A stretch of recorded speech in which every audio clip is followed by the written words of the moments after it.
আসসালামু আলাইকুম রহমতুল্লাহ। বিসমিল্লাহির রহমানির রহিম। আব্দুল্লাহ ইবনে মাসউদ রাদিয়াল্লাহু তাআলা থেকে বর্ণিত, এক ব্যক্তি রাসূল সাল্লাল্লাহু আলাইহি ওয়াসাল্লামকে জিজ্ঞেস করলো, হে আল্লাহর রাসূল, আল্লাহর নিকটে কোন গুনাহ সবচেয়ে বড়?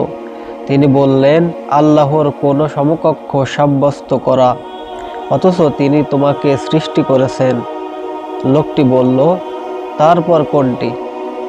তিনি বললেন, তোমার সন্তানকে হত্যা করা এই ভয়ে যে সে তোমার সাথে খাবে, অর্থাৎ দরিদ্রের ভয়ে সন্তান হত্যা করা। সে বলল, তারপর কোনটি?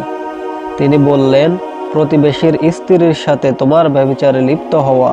রাসূল সাল্লাল্লাহু আলাইহি ওয়াসাল্লাম এর এ কথারই সত্যায়ন করে আল্লাহ পাক নেককার লোকদের প্রশংসায় আয়াত নাজিল করেন, আর যারা আল্লাহর সাথে অন্য কোনো উপাস্যকে আহ্বান করে না এবং যারা অন্যায়ভাবে মানুষ হত্যা করে না যাকে আল্লাহ হারাম করেছেন এবং যারা ব্যভিচার করে না। মেশকাত, বুখারী, মুসলিম। হাদিসের মান সহিহ হাদিস। আব্দুল্লাহ ইবনে আমর ইবনুল আস রাদিয়াল্লাহু তাআলা থেকে বর্ণিত, রাসূলুল্লাহ সাল্লাল্লাহু আলাইহি ওয়াসাল্লাম ইরশাদ করেছেন যে, কবিরা গুনাহসমূহ হলো আল্লাহর সাথে শরীক করা, পিতামাতার অবাধ্য হওয়া, মানুষ হত্যা করা এবং মিথ্যা শপথ করা। বুখারী। হাদিসের মান সহিহ হাদিস। আবু হুরায়রা রাদিয়াল্লাহু তাআলা থেকে বর্ণিত, রাসূল সাল্লাল্লাহু আলাইহি ওয়াসাল্লাম বলেছেন, তোমরা 7টি ধ্বংসকারী বিষয় হতে দূরে থাকবে। সাহাবীগণ বললেন, সেগুলো কি? আল্লাহর রাসূল সাল্লাল্লাহু আলাইহি ওয়াসাল্লাম বললেন, আল্লাহর সাথে অন্যকে শরীক করা, জাদু করা, অন্যায়ভাবে কোনো মানুষকে হত্যা করা যা আল্লাহ হারাম করেছেন, সুদ খাওয়া, ইয়াতিমের মাল অন্যায়ভাবে ভক্ষণ করা, জিহাদের ময়দান থেকে পালিয়ে যাওয়া এবং সরলা নির্দোষ মুমিন মহিলাদের নামে ব্যভিচারের অপবাদ দেওয়া। বুখারী, মুসলিম। মেশকাত। হাদিসের মান সহিহ হাদিস। মুআয বিন জাবাল রাদিয়াল্লাহু তাআলা থেকে বর্ণিত, রাসূল সাল্লাল্লাহু আলাইহি ওয়াসাল্লাম আমাকে 10টি বিষয়ে নির্দেশ দিয়েছেন। তিনি বলেছেন, 1. আল্লাহর সাথে কাউকে শরীক করবে না। যদিও তোমাকে হত্যা করা হয় বা জ্বালিয়ে দেওয়া হয়। 2.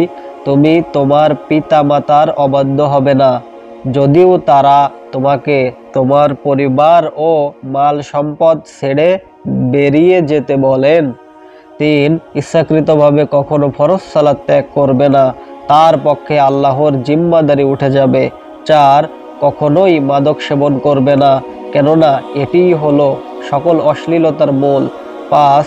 সর্বদা গুনাহ থেকে দূরে থাকবে, কেননা গুনাহের মাধ্যমে আল্লাহর ক্রোধ আপতিত হয়। 6. সাবধান, জিহাদের ময়দান হতে পলায়ন করবে না, যদিও সকল লোক ধ্বংস হয়ে যায়। 7. যদি কোথাও মহামারী দেখা দেয়, এমত অবস্থায় তুমি যদি সেখানে থাকো, তাহলে তুমি সেখানে দৃঢ়ভাবে অবস্থান করবে, মৃত্যুর ভয়ে পালাবে না। 8. তোমার সামর্থ্য অনুযায়ী তোমার পরিবারের জন্য ব্যয় করবে, অযথা কৃপণতা করে তাদের কষ্ট দিবে না। 9. তাদের উপর থেকে শাসনের লাঠি তুলে নিবে না। এবং 10. তাদেরকে সর্বদা আল্লাহর ভয় দেখাবে। আহমদ। মেশকাত। হাদিসের মান সহিহ হাদিস। জাবির রাদিয়াল্লাহু তাআলা থেকে বর্ণিত, রাসূল সাল্লাল্লাহু আলাইহি ওয়াসাল্লাম বলেন, যে ব্যক্তি আল্লাহর সাথে বিন্দুমাত্র শরীক করবে সে জাহান্নামে যাবে, আর যে ব্যক্তি আল্লাহর সাথে বিন্দুমাত্র শরীক করবে না সে জান্নাতে যাবে। মুসলিম। মেশকাত। হাদিসের মান সহিহ হাদিস।